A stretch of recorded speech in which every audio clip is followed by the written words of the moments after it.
work for History Colorado, but I'm based in Leadville at the Healy House Museum. And my program is specifically focused on preservation trades education, but this is a really interesting complementary topic. As I mentioned earlier, before some of you logged in, I'm working to get a hands-on cemetery conservation workshop in Leadville this next summer in 2021. And I will share information with you because you're an attendee of this. If you're not interested, please just pass it along to somebody else who might like to do the hands-on work and learn about it. I'm also especially interested in getting young students involved because I think it's a great way for kids to get out of the classroom and learn some great skills and also do a little career exploration in masonry restoration work if they might be interested in that. So I'm going to go ahead and introduce Annette, and again, thank her very much for volunteering her time to present her research. Annette Stott is a professor of art history at the University of Denver who specializes in American art and material culture of the 19th century. She is the author of Pioneer Cemeteries, Sculpture Gardens of the Old West, a book that looks at the role the earliest Rocky Mountain cemeteries played in civilizing an imagined Wild West. Her books and articles also delve into women artists, images of women in art, U.S. Christian art, and Dutch influences in American art, all subjects she teaches. She is currently working on Monuments to Faith, a book about Christian grave monuments throughout the U.S. history. And I will mute myself and let you go ahead, Annette. Also, just want a heads up, you can put questions you have in the chat box, or Annette also said it was fine with her if you would like to ask them during the presentation. Okay, thank you, Janelle, for that introduction. And welcome, everyone. I'm so glad that you could join us today. We are going to take a look at some of the early 19th century monument makers of Colorado. And of course, there are really a lot of them, so I've had to make a few arbitrary choices in order to get across a few points that I think are important about understanding how this industry got started. And it really is an industry that did not exist here before it was brought here from Europe and then the United States, and then we get to the Western territories in the middle of the 19th century. The people who were here first did not have the tradition of coming together in cemeteries for burial. They were nomadic people, and so tree and platform burials were the norm. This painting is a rather romantic version by William Ranny from the middle of the 19th century when pioneers were moving and settlers were moving west. And so he wanted to show something that everyone knew was a commonplace. There were a lot of hardships on the journey west. And so death and burial and mourning were pretty common. Some of the very earliest attempts to create memorials in terms of markers of graves were done in wood. That was the one material that was readily available as people began to come to this not very well-known environment. And so they brought with them the aesthetic that they had for the cemeteries back east. That means that they wanted to make their markers look as close as possible to the ones that they were used to. And this rather traditional round-headed headstone type that you see on the left is pretty typical. They would either paint the information on the board or they would carve it into the board, depending on the abilities of the person who was making it. And planks were typically used. They were often very big, heavy, solid wood boards. Probably some of them came out with them in wagons. Along with all of these settlers, some were trained as stone masons or brick masons or stone cutters and carvers. And so a few of these began to try to establish their businesses from back home out here in the West. They needed stone, and naturally the cheapest thing to do was to find a local source. So some of the earliest stones were those carved from materials that were found by these early stone carvers looking for their own quarries and trying to get started with whatever they could find. The example on the right is a good example of what happens when you choose a stone that's plentiful and that seems to be really hard and might be an excellent choice, probably looked gorgeous when it was finished, but that really is not suitable for sculptural purposes. This is Lyons Sandstone, and that Lyons red sandstone runs from north of Boulder all the way over to Fort Collins.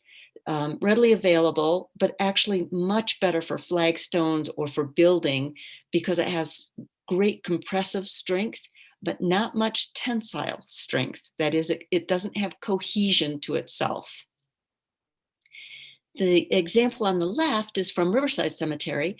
And here too, you can see that some of the things that the early stone monument makers tried out really were not very successful. And I don't know if this one is a yellow sandstone or a limestone. Those two materials can look pretty similar, but it did not hold up well. What turns out to be the strongest and best material and the most plentiful in the Rocky Mountains for making sculpture is granite.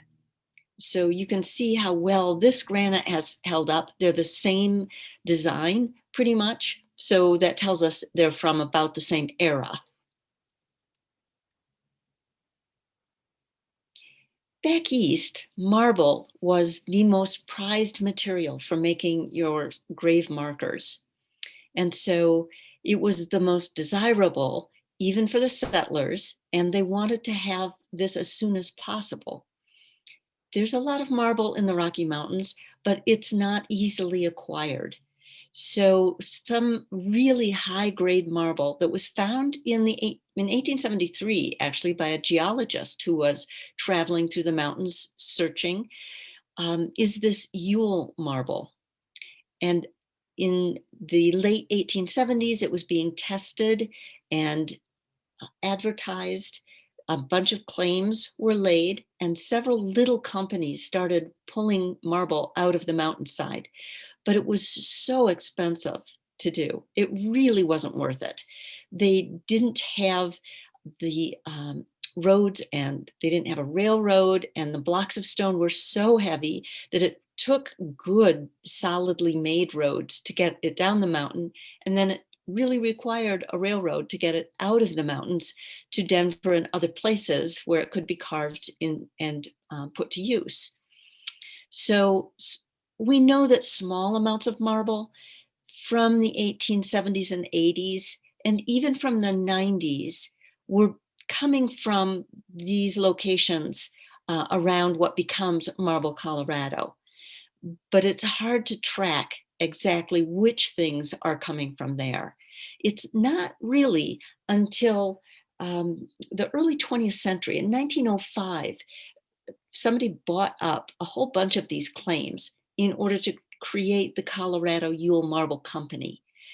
This company ultimately ends up with 3 different quarry entrances, and over the years, they continue in business until 1941. So they mine out of the center of the mountain. They're not going from the outside in, they're actually tunneling in and then bringing the interior marble out. It now is just one huge chamber, as I understand it. So this means that it was too expensive for someone right next to the Rocky Mountains who wants a supply of marble to make their carvings, too expensive for them to use the marble that was right here. It was cheaper to bring it all the way from Vermont. It was cheaper even to bring it from Italy. And so quite a few people did do that.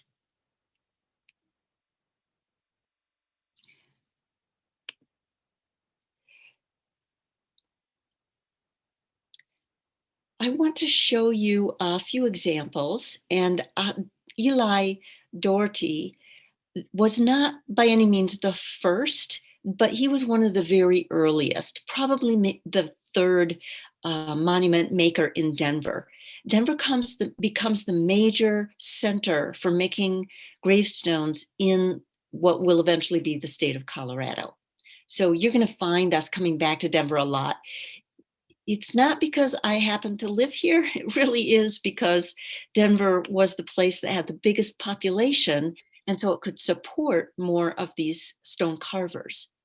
So Eli Doherty, as you can see from his advertisement, was bringing in his marble from Vermont, that's the domestic, and from abroad, probably it's Italian marble.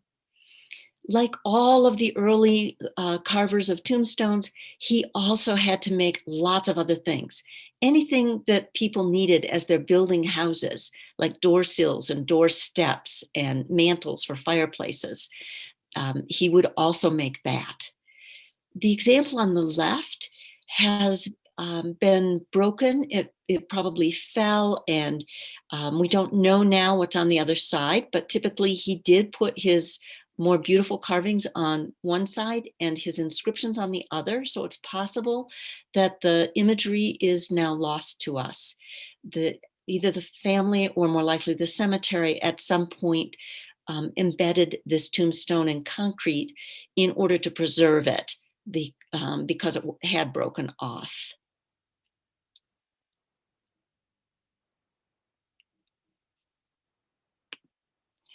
Here's another example, also by Eli Doherty. And here you can see that he's put her first name on the front with the hand pointing up. And on the back is the full inscription. I'm just showing you a little detail of his signature. Notice how beautifully that's done. And if you look, you'll see that there's a very narrow connector on the E's. And he's given us serifs for his capital E and capital D's. And if I go back and you look again at his signature on the bottom of the stone for the millers, it's exactly the same hand. So that tells us that Eli Doherty is very early in his manufacture of tombstones, and he's actually carving them himself. Here's one more example. It hasn't held up quite as well as some of the others have. But he was very successful in his business. By 1870, he had 2 employees who were carving for him. He had quadrupled the value of his business according to the tax rolls in Colorado. And although he was based in Denver, he did serve all of Colorado.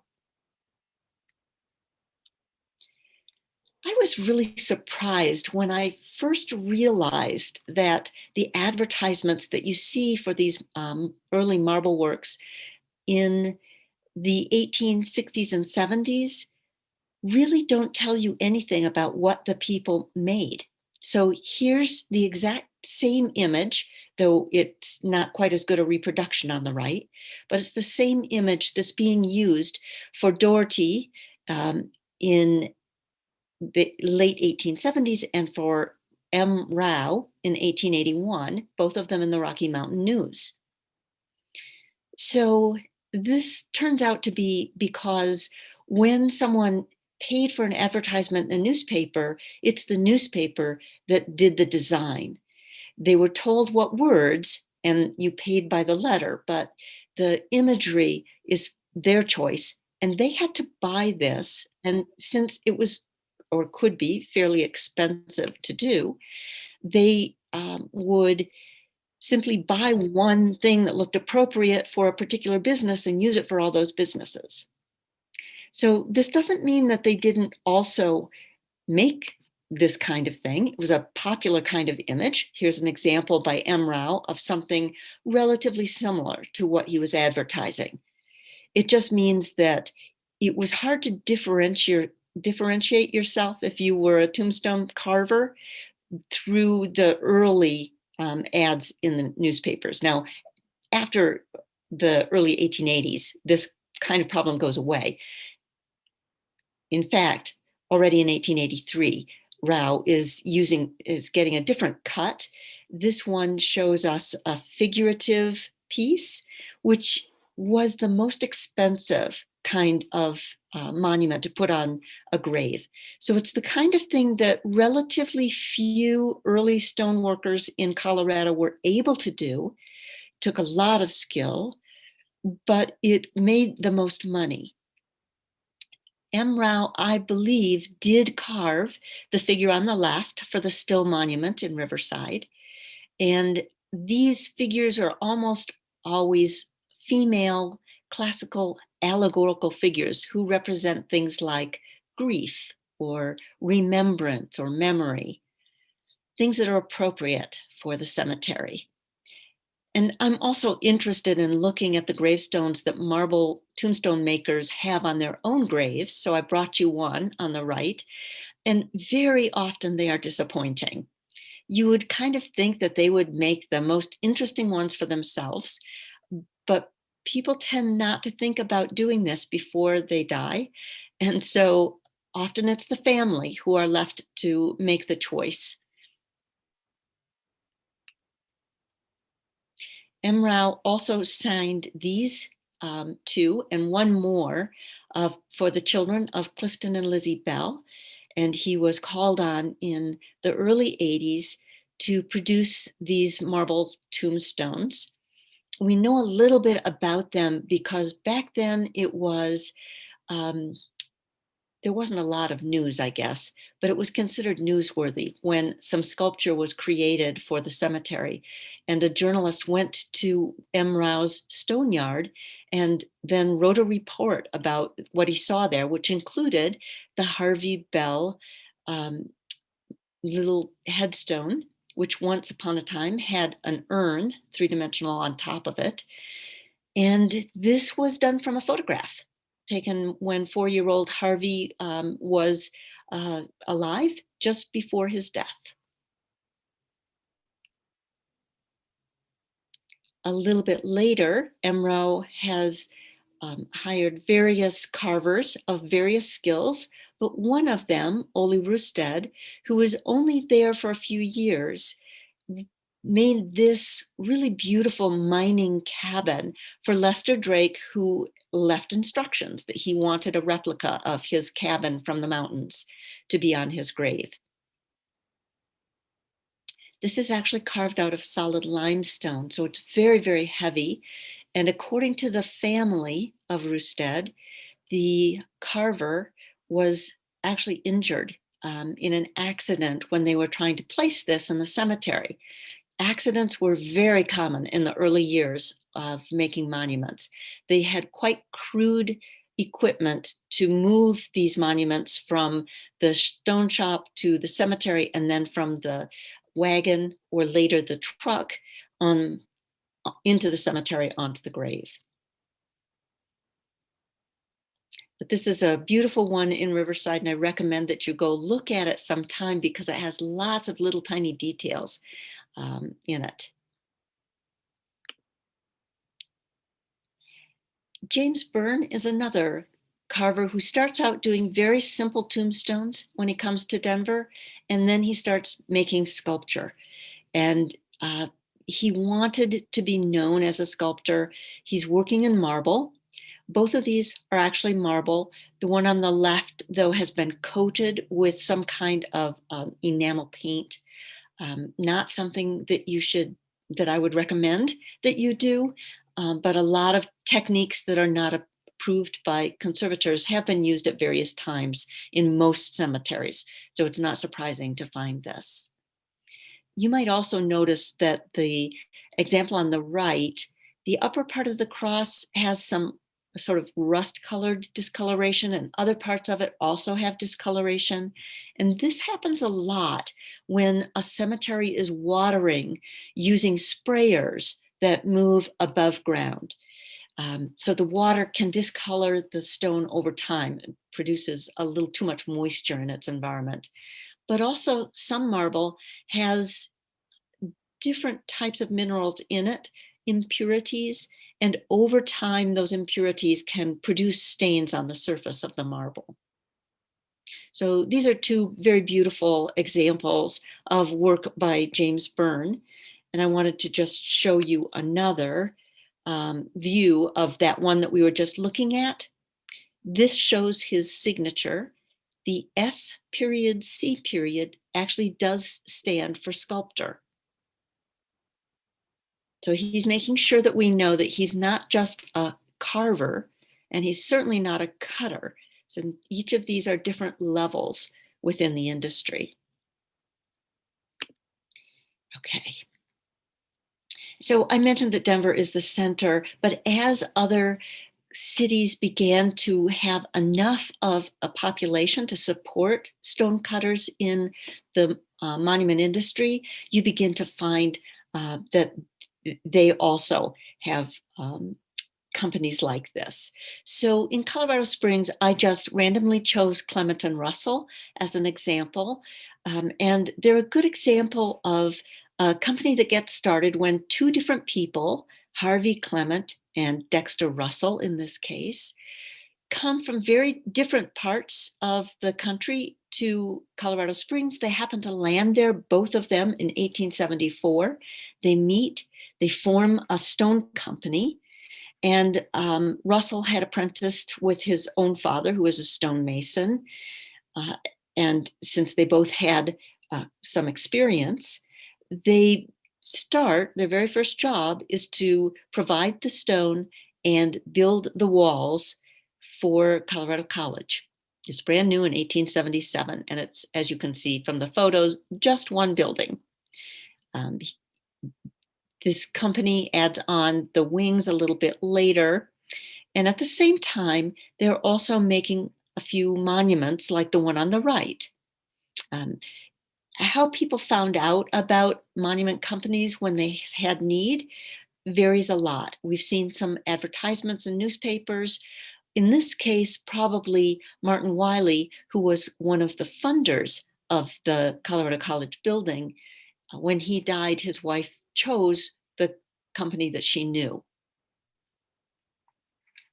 Okay. I want to give you another example of their work. This one a little more upscale, not quite as simple.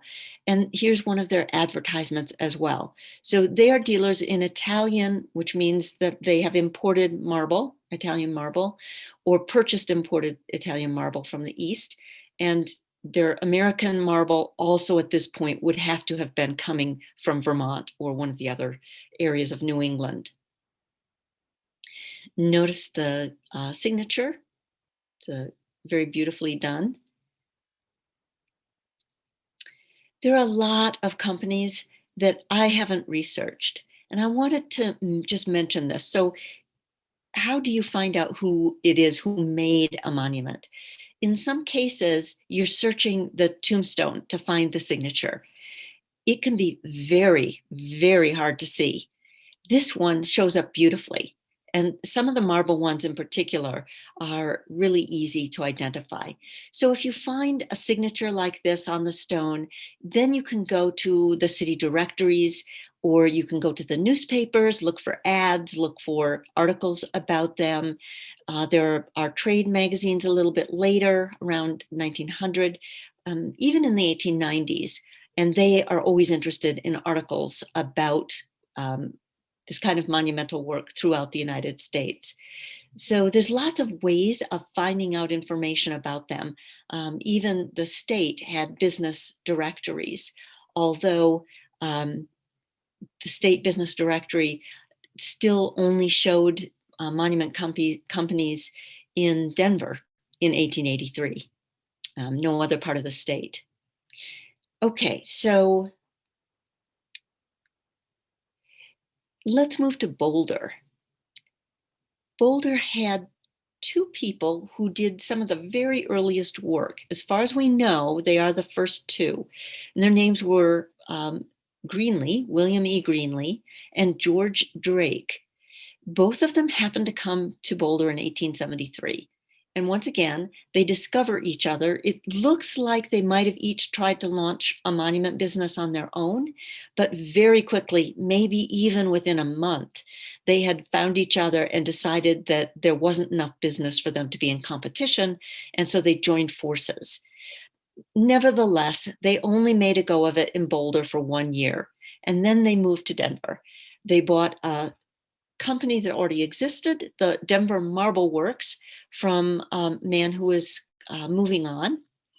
And this you can see in the left-hand side, just above the flood of Cherry Creek. This is from 1878.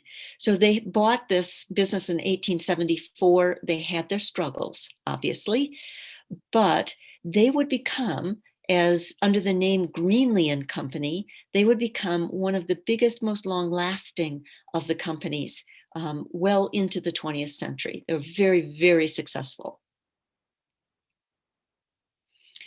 And in the early 20th century, they hired additional carvers. I should have mentioned that already in 1877, they began to experiment with granite. Marble had been proven in the East not to hold up well in winters. It did better here because we have arid land, but in New England, it was really deteriorating from the colonial era, let's say 18th century, not the 17th. So they went into granite in a big way, and Greenlee and Company changed its name from the Denver Marble Works to the Denver Marble and Granite Company in 1899. Some of their workers were specialists in granite, and Oreste Garibaldi is one example of that. So he's an immigrant who came to Denver from Italy and was already trained, highly skilled artist and artisan. And these are two examples of the work that he did for the Denver Marble and Granite Company.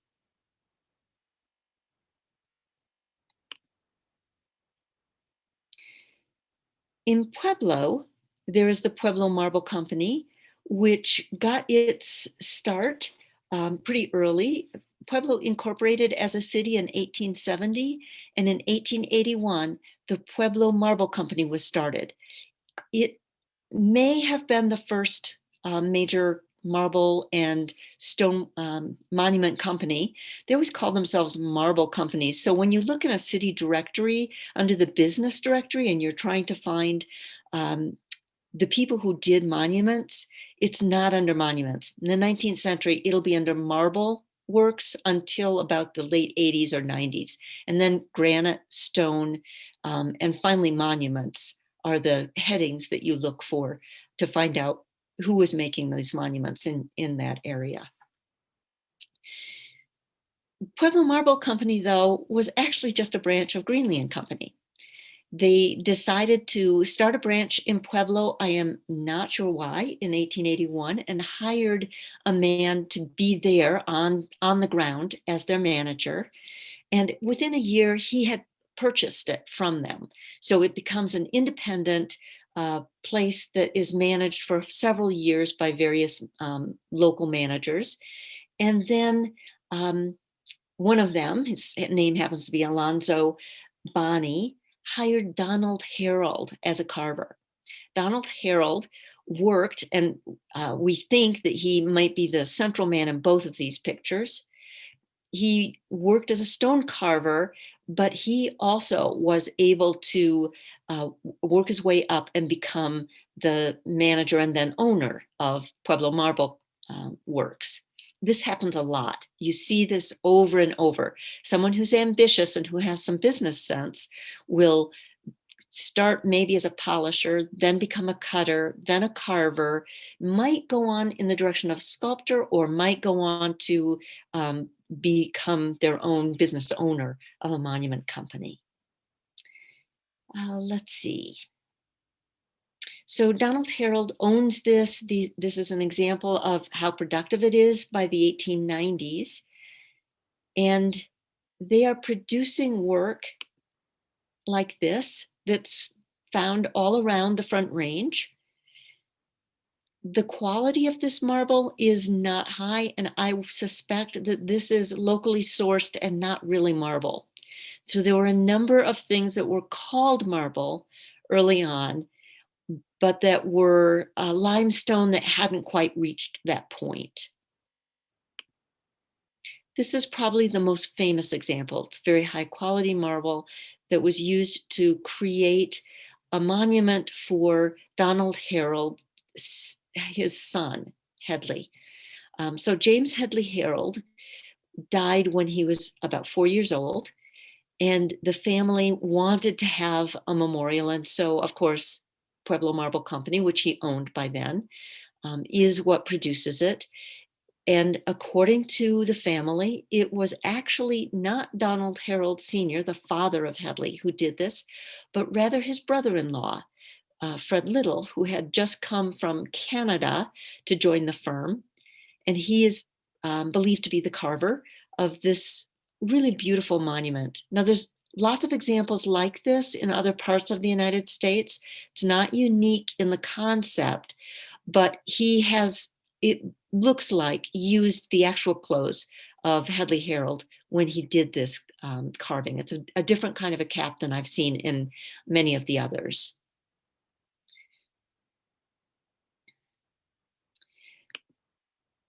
And then to bring this full cycle, after a while, Donald Harold's wife also died. He buried her along with his son in Colorado Springs, and he decided to move to Denver, where he opened another business called Donald Harold Monuments. And this is him standing by the building just off Colfax Avenue, probably around 1912. But the Pueblo Marble Company continued. It was under the direction now of his brother-in-law, Fred Little, who continued to manage the operation until Donald Harold Jr. was ready to take over. And he had gone east to Barre, Vermont to become a specialist in granite, which was now much more popular than marble.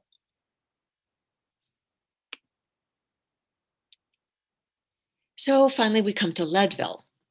Now, Leadville had a whole bunch of very small operations. You see individuals' names mentioned as makers of monuments, and then they disappear. It seems like it was a struggle in the very early years for monument makers to make a living there. And it may also have been not the climate that some of them were willing to adopt. Right? There are other reasons that people went to Leadville in this time. But one of the kind of staple monument makers that does make a good living there is what starts as the Malpas brothers, Charles and William. And then William becomes the main person who is working with this, and they call it the Leadville Marble Works. So again, we're looking at a variety of stones. This one is limestone, probably imported from Indiana, where some of the best limestone comes from. And it's even possible that this limestone was carved elsewhere, but I don't think so. Excuse me, let me go back there. Okay, so you can see that he has signed this. That tells us that most likely it was produced right there in Leadville from imported limestone. There are also some good deposits of limestone that begin to be developed in the mountains and are of a quality to be used for carving. I would strongly encourage anyone in the audience who's particularly interested in Leadville monuments to start doing some research, because really no one has done this.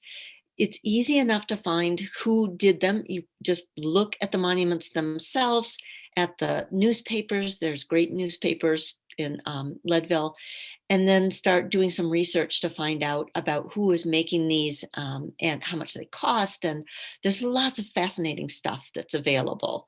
If you have any trouble, you are very welcome to contact me, and I'll put my email address in the chat at the end of this talk. Okay, so I want to also look at an example of a really major retailer. So we've been talking about monument firms. They start with, in the 1870s, with people who are really marble carvers. They make a firm of their own. They do their own carving. They might hire on an apprentice or a traveling carver or two, and then they grow. But Bills and Pierce really approached this differently. They were always all about selling. So they're salesmen. And Willis Z. Bills came from New England, where he had already been working as a salesman for some of the largest marble producers who had the quarries in Vermont. And he joined up with William Pierce, who was involved in Denver's cemeteries. So a perfect combination in order to sell work that they did sometimes have made here, but often imported and simply set it on a stone base. So the stone base gives their name so people know who to go to, but they didn't necessarily carve the whole monument. So here's an example of Bills and Pierce. Look closely at the signature. Here's a different example, and you can see how very different it is. Clearly, two different hands have carved this. So they've got people working for them. They are not making the carvings themselves. These are examples in Colorado Springs. Here's another example. I'm not showing you the whole thing, but I just wanted you to see how varied the signatures are. Willis C. Bills came from a family of monument makers. These two, his brothers Carol and Neil, had already had a monument company that they called the Bills Brothers in Kansas City, and they moved it to Denver in 1881. And so, sorry, in 1885. And Willis joined them then, and Pierce just worked on the cemetery. Oh, I should have mentioned that the pictures on the walls, you notice, are all photographs of monuments. So by this time, salesmen are using photographs, but earlier, the very earliest ones often used rubbings of actual monuments. They would roll them up on tracing paper, stick them in a tube, and the salesman would go from town to town. So this is how many Coloradans who lived in rural areas or who lived in small towns that could not support a monument business would get their monuments. Somebody like Bill's brothers would come out, or a salesman would come to their town, visit with everyone, and people who had had deaths in the family over the past 5 years might then order monuments to be created, and they could see exactly what they look like, life-size, through these rubbings. Whoops. Okay, one more example. And this one's an interesting example because the shaft of it seems to have broken at some point and been replaced. So this is not something that was normally done, to put pink granite in the middle of a gray granite monument.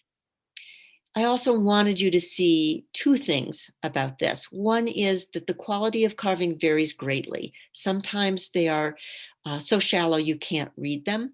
And the other is sometimes a monument is situated so that the sun never hits the signature. It never has a raking light. You really can't see it. There's one monument of pink granite in Fairmount that I always take my students to and ask them, okay, this is a signed monument. See if you can find the signature. With the last group, there were 12 really smart graduate students, and they couldn't find it. So don't be surprised if you can't find a signature. It might be because there isn't one, but it might just be that you've got to use your fingertips and carefully feel for it, because granite does not show the carving unless it's a particularly good grade of granite for monuments. The very best is the one that I showed you at the very beginning. That probably was from Salida. The granite that was quarried in Salida has this property. When you polish it, it gets deep, deep black. When you hammer it, it gets very, very light, almost white. So that means as you hammer in the letters, you're producing white on shiny polished black, and it just holds up really, really well. It's a very hard granite. Also, rural areas and small towns that didn't have their own marble carvers frequently relied on companies like the Producers Marble Company in Vermont, who produced as wholesalers these catalogs. I'm just showing you one page from a catalog. They were a wholesale company that then retailers like Bills and Pierce purchased their work from.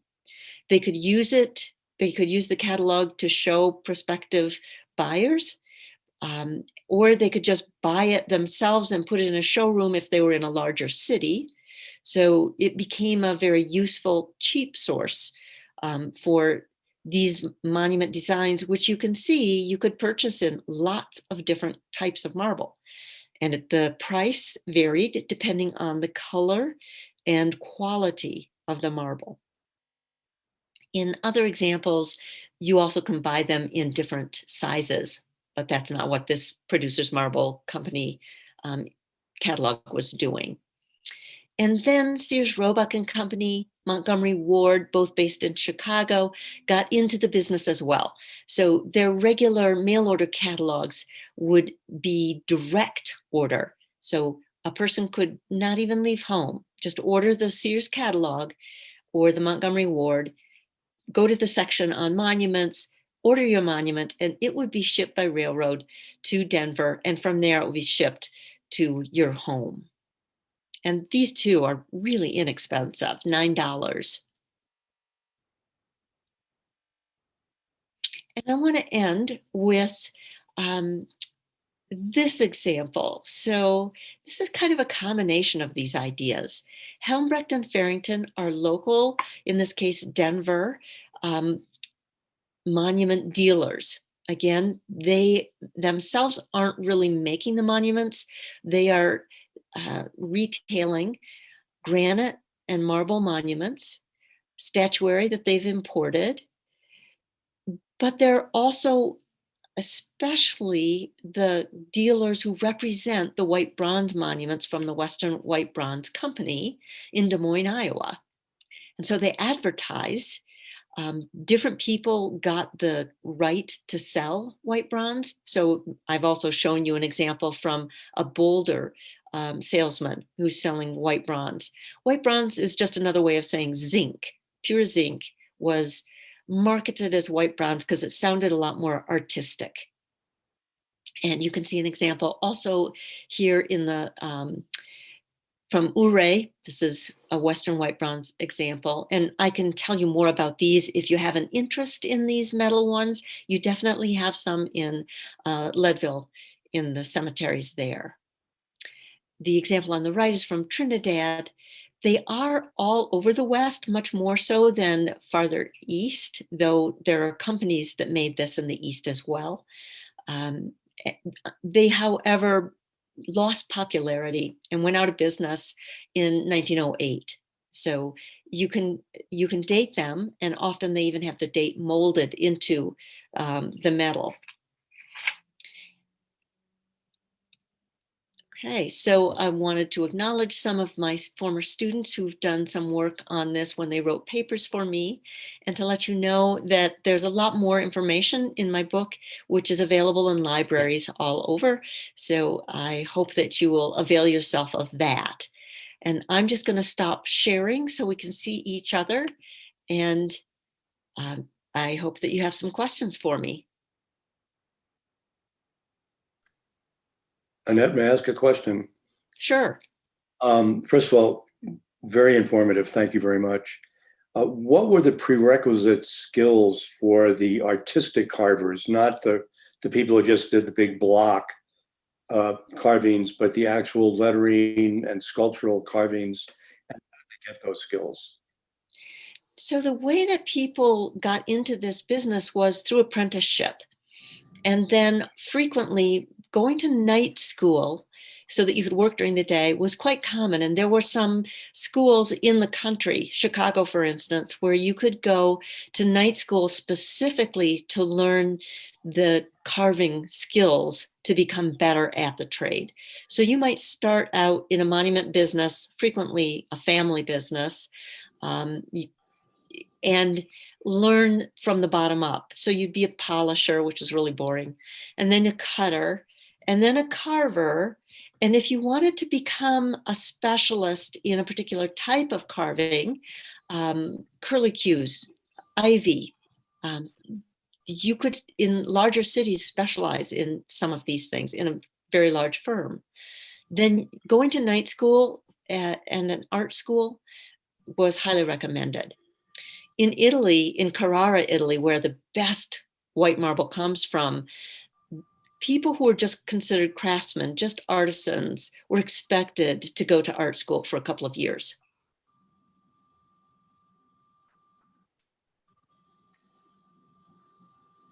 Okay, I have a question, Annette. I don't know if this question, I lost my chat, so I lost you in the middle of your talk, which anyway, my first question had to do, were the obelisks, were they copying the obelisks from Egypt? Was that where that came from, that classical look?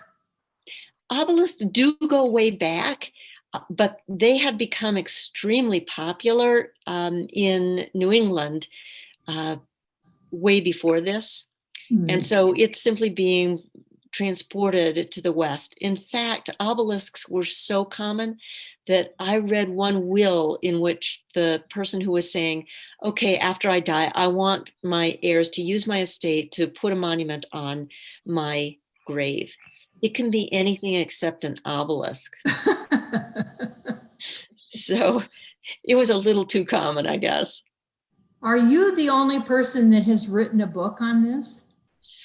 There are lots of good books for monuments in other parts of the country. And there are a couple of books on specific cemeteries. They tend to focus on who's burying rather than on the gravestone. But there's excellent ones for Riverside Cemetery and for Fairmount Cemetery. There's one for Boulder Cemetery that's great. So look around, you'll find some that are relevant to, especially to Colorado. And then there are books that are about the cemeteries. So you can go find the cemeteries using those. And there are others throughout the country. This is a national industry. So it's kind of hard to find anything that you could call unique. I mean, truly unique when it comes to gravestone design. It was acceptable to copy each other. And so once a design comes up, it's likely to pop up in other places. So were the say the famous monument carvers, did they ever carve for places like Tin Cup or Pitkin or Crested Butte or any of these Aspen, any of these mining areas? I have seen some very beautiful carved monuments in some of those mining towns. What it really took was a patron, someone who had the wealth to purchase it. So when there's a smaller population, there's less chance that you're going to have somebody with the large enough wealth to buy it, but they would just buy it from another place. So they could buy a statue from a Denver monument firm that would be happy to bring it out and set it up. Or they might have a company locally that could handle setting it up in the cemetery if they could get a hold of the carving. But in terms of a fine art kind of carver living in the smaller towns, I have not come across that. So I just have a question about kind of art styles with these monuments. Has anybody written a big something that I could read about that? And I'm thinking of those monuments from the 1870s through the 1880s can tend to be really floral and have lots of fiddly bits, versus somebody like John Evans has like this just granite block. It's really boring compared to an angel pointing up or some other iconography. Yes, there is quite a variety. So tell me again the question that you want me to answer. So I'm really wondering about different styles, and did they go in and out of fashion is really what, Okay. because it's really the customers probably dictating it as well as the artist. Yeah, it's an interesting symbiosis between the customers and the carvers. And so customers often will buy what they see, what they know, right? And carvers produce what they see or know, or what becomes popular. And you're right, there's definitely fads that happen. And you can see clear transitions, but it tends to happen over a long period of time. And it's much more common to add rather than subtract. So there's greater diversity as time goes along. In terms of styles that are associated with particular eras, Egyptian styles were quite popular. And that makes perfect sense, because if you think about ancient Egypt, it's all mortuary art. That's what we've got left. Pyramids, sphinxes, it's all Right. about death, right? Yeah. So these styles were adopted for that reason. Classical was very popular in not only cemeteries, but it became in the late 18th, early 19th century, the federal style. It was associated with America, with democracy, right? Right. So that also is always popular. It doesn't go away. Mhm. But specific motifs do change over time. You begin to see new things introduced. You may have seen some monuments that have photographs attached to them. Photographs usually are on ivory or porcelain. It's really porcelain that's fired with the photograph on it. And that became very popular, especially among certain immigrant groups. So yeah, it's a little fad-like. You asked about sources and books. So let me see if I can really quickly pull a couple things off my shelf.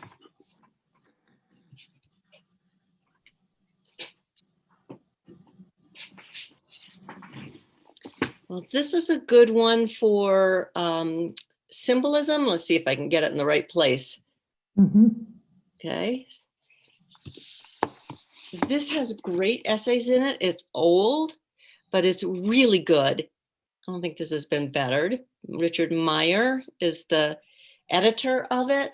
I'm trying to remember if this is where there is one there's a book, it might also be by Meyer, that's specifically about the styles that are used, focusing on mausolea, the buildings, but it's the same styles that are used in the carving for monuments as well.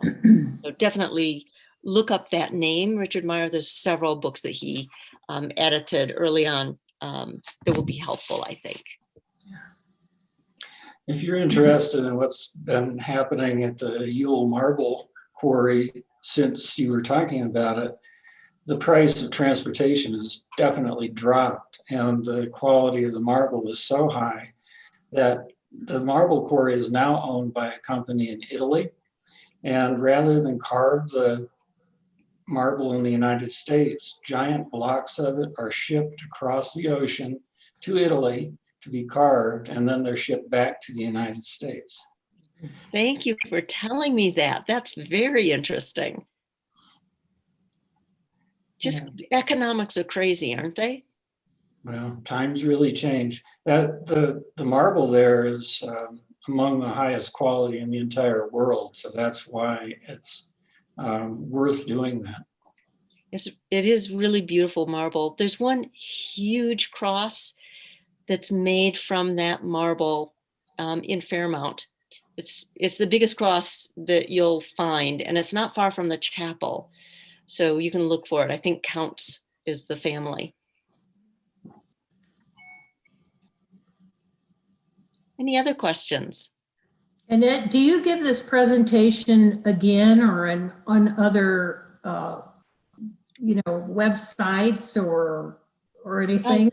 I actually just made this for you. That's great. That's what I've been doing for the last couple of days. It's wonderful. I know, having tried to book things for local historical societies for years, they would probably all bite on this. Yeah. I'm just going back through questions in the chat to make sure we didn't miss any. Let me just take a second here. So we talked about that. Did we already talk about how zinc monuments are made? If they're molded or how those are developed? What was made? Zinc monuments? Oh, no, I don't think we have. So that's a really interesting company. They had molds, and the monuments are made out of parts. So if you noticed, each one had a couple of places. It's called the die. So the die is where the words are put, that space.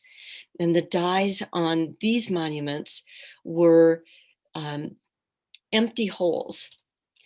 So they were simply plaques that you bolted on with rather ornamental bolts.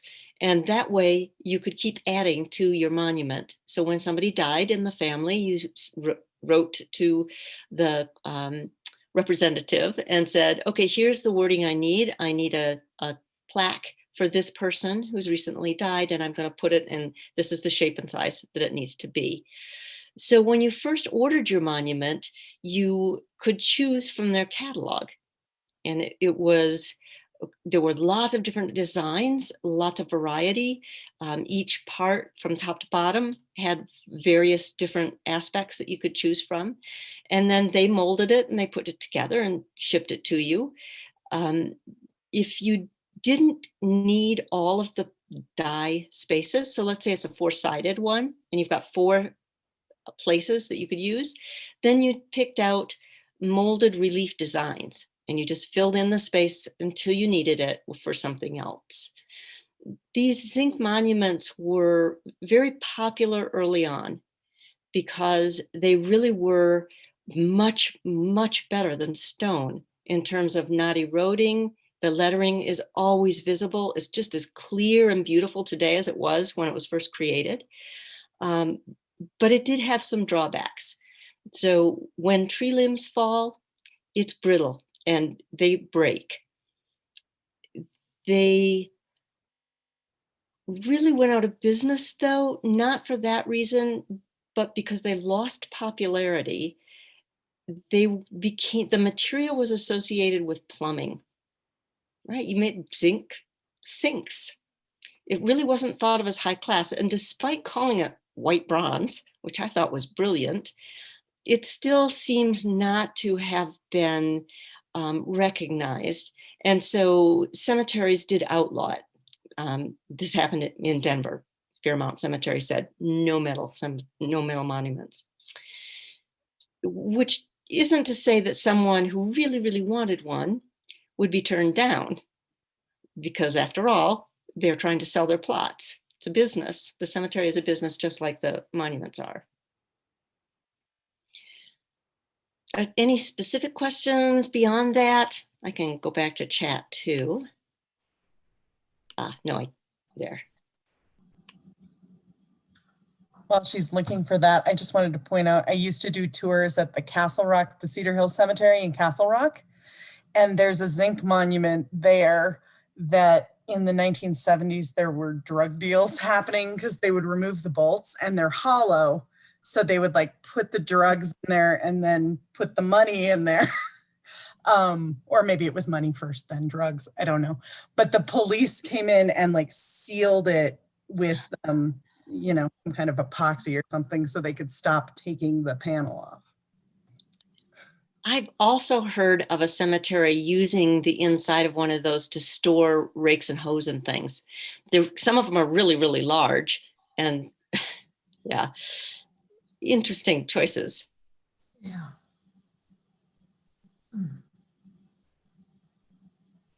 So there's several things in here about the Association for Gravestone Studies, which is really a great resource.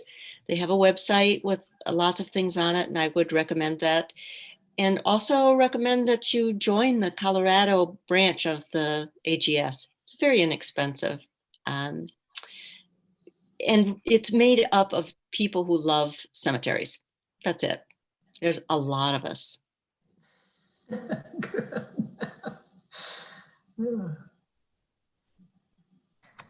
Any other questions for Annette or comments anyone wants to share? Jeff, I see that you asked one, and somebody else might be interested as well.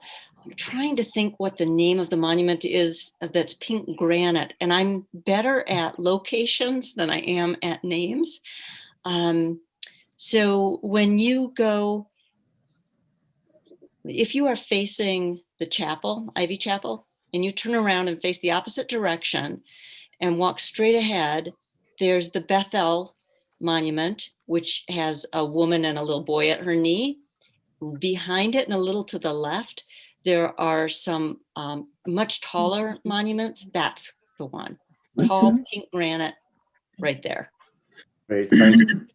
It'll be a treasure hunt. That's where we are.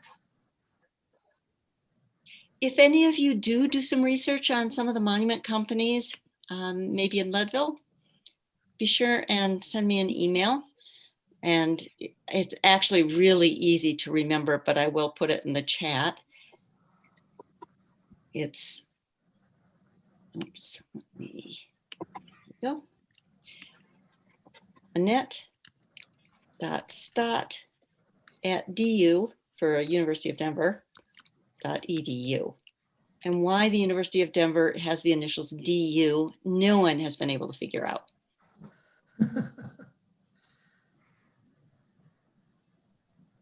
I'm going to put my contact information in the chat as well. And again, if you'd like to donate anything to the workshop, we definitely appreciate it. It's going to help us fund some restoration work at the cemetery in Leadville and provide an educational opportunity that I'm hoping maybe some of you can join. That'd be great to have some more folks that want to do the hands-on work too and take it back to their communities. And Leadville would love to host you as well at 10,000 some odd feet. Yeah. The deep part. Any other questions or comments before we sign off? Well, I just want to say thanks again to Annette for volunteering to do this for us and providing this great information. I look forward to learning more about that information as well. And thanks to all of you for signing up. And if you have any questions or comments, please feel free to email or call. Thank you all. That was wonderful. Thank you for joining us.